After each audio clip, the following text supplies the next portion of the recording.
Welcome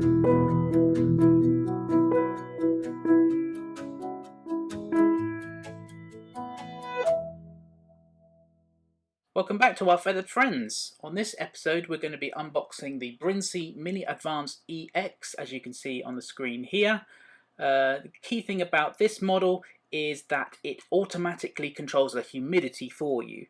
The reason why we got this additional incubator is we have those additional 6 eggs that we ideally need to get incubating, otherwise they're going to spoil. Comes with some tubing there that helps with the humidity system. Hatching mat, 2 egg trays that have got the grooves on the side to be driven by the motor, and here's the same base plate as before with the cap to prevent the chicks drowning, the motor section and the external reservoir. Now here it is sort of partially set up. As you can see, I've taken the tubing out of the bag and I've just connected the whole thing into the machine at this stage. I've not cut it at all. So it has to be attached to the machine on the right hand side there, and the other end needs to go into some reservoir. So I've chosen a plastic bottle filled with tap water, and requires that the end of the tube be fed into the bottle, and then that will be sucked into the machine as required. Now, the piece of paper that comes with the machine needs to be cut to a small size such as this, folded in half, and then that needs to be put into the middle of the machine, raised slightly above the cap there, and what that does is catches the drips from the machine, and that helps control the humidity in the incubator. Here, going back to episode 1, we have the 6 additional silky eggs that we have got from our supplier. These will be going into this incubator now, and then 21 days we shall have our second brood.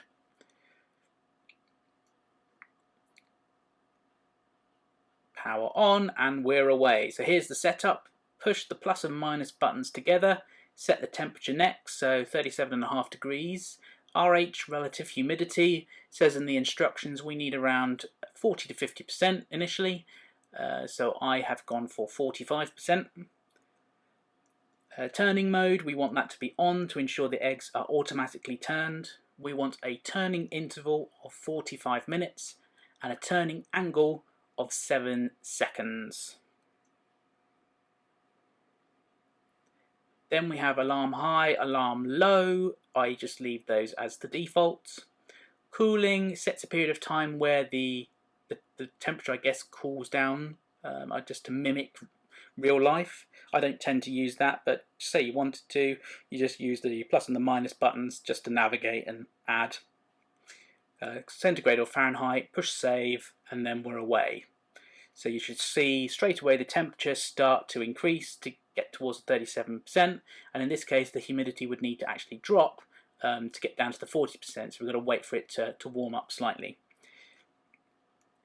The bit that controls the humidity is this additional motor at the back here, and there's the pipe that we need to attach manually to the source. Again, we can see the temperature increasing, but I realised I'd made a bit of a fundamental mistake here. I actually need to unscrew this back section, take it off, and then there's a pipe in there that's about 70mm long.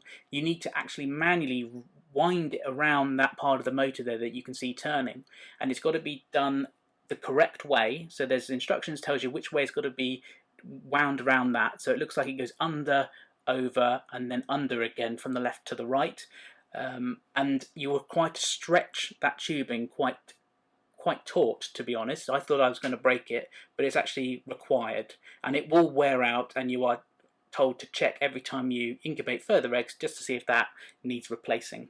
As you can see, we've got the temperature up to 37.5 after a while. Humidity is down at 39, but it's got to suck that water all the way through that 3-meter long tube. As you can see, it's slowly moving along there. So I think if we leave it until morning time, the humidity would have stabilized and we would be ready to go. Automatic humidity, automatic egg turning should be easy. Fingers crossed. So then after 5 days we had a candling session just to see how the eggs were doing. We had one that looked like this, not looking too healthy, but the others did seem to show signs of movement, which is excellent. We've done a further candling session after 10 days, and we feel maybe 3 of the eggs will actually hatch out of the 6, which is okay, but we, fingers crossed, we hope for more. Speaking of hatching, please join us for episode 4, because that is the episode that we'll be showing the hatch of our first brood. It's going to be really exciting, so please don't miss that episode. Thanks again for watching. Join us next time.